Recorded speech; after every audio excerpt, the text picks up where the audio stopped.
एकजीव करून आपल्याला पाणी टाकायचं आणि भाजीमध्ये असं वापरायची तेलामध्ये करायची.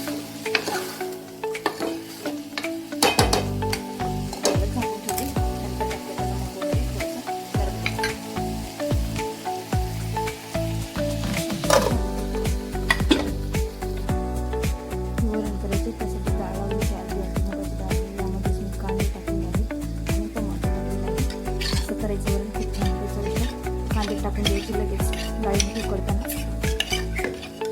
टोमॅटो कांदा टाकूया. कोथिंबीर असेल तर कोथिंबीर पण टाकू शकतो डाळीमध्ये. ते म्हणजे आपण नव्हती म्हणून टाकलं कांदा आणि टोमॅटो टाकलेला आहे.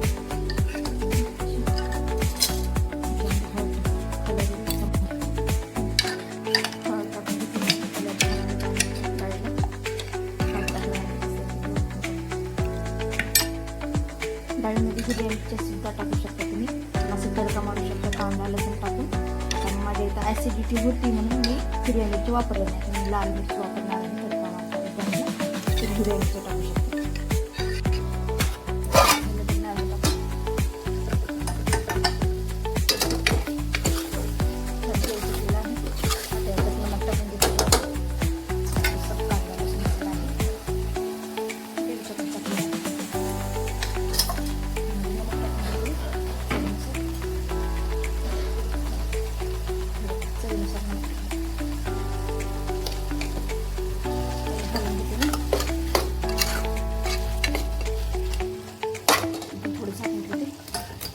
शिजत आली की शेंगदाण्याची कूट टाकते याच्यामध्ये मी. पातेलं टाकलेलं आहे त्यामध्ये मी तेल टाकणार आहे. वरणाला थोडी जास्त तेल पाहिजे कलर येण्यासाठी तेल टाकलेलं आहे.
भाजलं तरच आपल्या वरणाला फोडणी बसते चांगली कडक.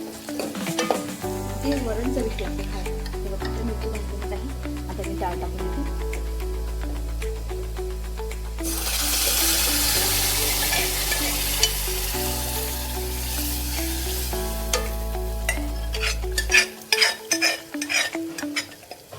त्याला हिसवून पाणी टाकते.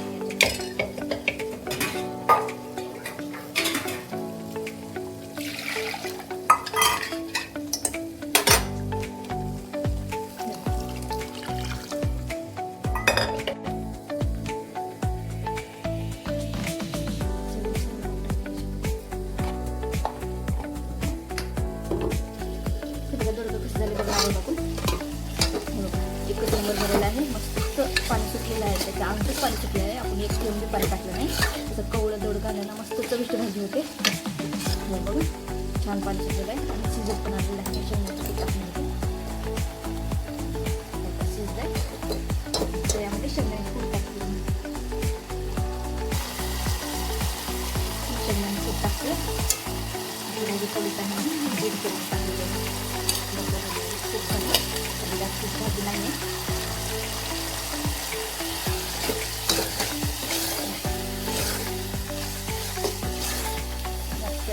भाजी रेडी आहे तोंडी लावण्यासाठी. थोडंसं शिजू देतात म्हणजे एक जीव होते. ती शेंगदाण्याची टाकली ना सगळीकडे मिक्स व्हायला पाहिजे. त्यासाठी थोडीशी शिजू देते.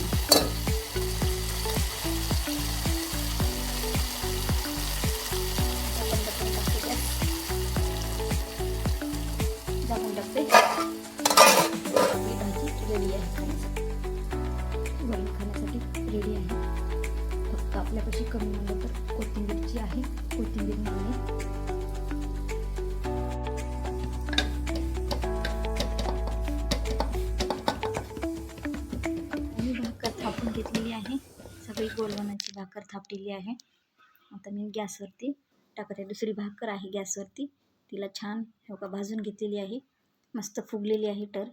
अशी पुरी फुगल्यासारखी भाकर फुगलेली आहे. असे मस्त खमंग भाजलेली आहे आपली भाकर, बघू शकता तुम्ही. हे बघा छान झालेली आहेत.